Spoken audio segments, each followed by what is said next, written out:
नमस्ते, प्रणाम, राधे राधे।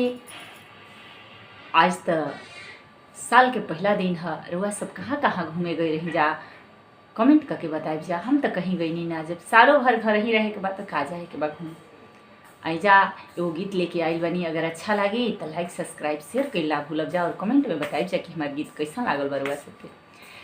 घर ही में बाणे चारो धाम हो, मंदिरवा में का करे जाई। सासु हई गौरा, ससुर शिव शंकर, स्वामी हमरो हवे भगवान हो। मंदिरवा में का करे जाई। घर ही में बाणे चारो धाम हो, मंदिरवा में का करे जाई।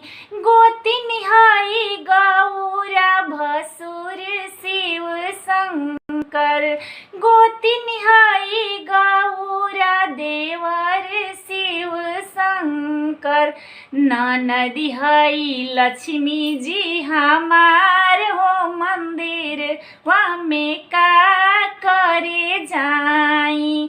बेटा हवे कान्हा जी हमार हो, मंदिरवा में का करे जाई।